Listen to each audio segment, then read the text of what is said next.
Yes. You didn't swear again? Yeah. You should check the website of. Oh, I'm going to. No, I'm going to. I have that card. Yeah. Sebastian, can you start with just a little ID? Sure. I'm gonna check out this. Sebastian Tabani, I'm in Argentina.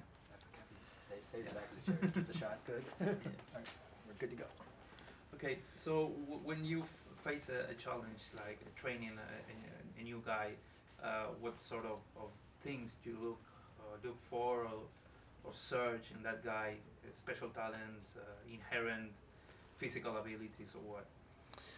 I guess the first stage is find out what they want. I mean, that would be the biggest thing. And then, yeah, I go through a testing process. It'd be like on the very first day, I go through a series of moves that will challenge anybody. It doesn't matter how physically fit you are. And that's what it gives me a springboard onto what capabilities they have. And then I find out what their max is, and then I start there. And once we find out what they're fully capable of, that's the springboard, and we just continue up from there, because it just allows me to continue to grow. I always believed that a person will rise up to the expectations presented to them, and so if you challenge them at what you believe is their max, then they're just going to continue to grow rather than starting out at a lower base. Mm-hmm. And what did you find in Andrew? Andrew was very neat because he did have, because his father being a swim coach and him being from the country he is, that he did have physicality. He had a lot of abilities, gymnastics, and certain things like that. He wasn't pushing as hard as some people do. So he had this underlying athleticism underneath, his acting. So I found it very cool to play with that, because all we needed to do was bring that, or all I had to do was bring that to the fourth, or bring that to the front, and just let him go. And what I found, once I got past that top layer, he's an amazing athlete. He's an amazing person.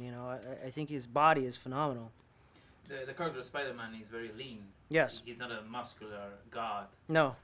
Like Wolverine, for example. Yeah. So how do you build strength without pumping up the muscles? Yeah, that's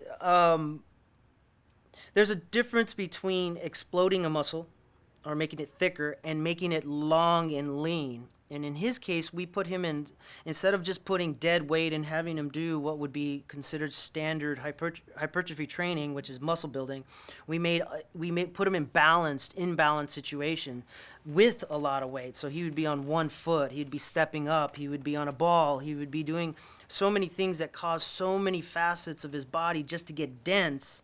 But then I would keep him moving so quickly that it never really allowed him to thicken up too much. So it just made his muscles that he had just really, really, really tight and dense. Mm-hmm. There's a new tendency in nutrition that says glucose or sugar is bad, and some people say no, it's not bad. It's the combination of stuff. So what do you think about that? It's funny because you will get just as many people arguing one way as you do the other. I try to go through the middle because I can't believe both sides are wrong. So I take the little pieces that are in. To me, you need sugar, you need glucosamine into the body to create energy. So those are all positives. I mean, if you've ever worked out to a point where you're just like dizzy, that's what's going to bring you back, is that sugar, that energy, that glucosamine. So as long as it's within limits, of course.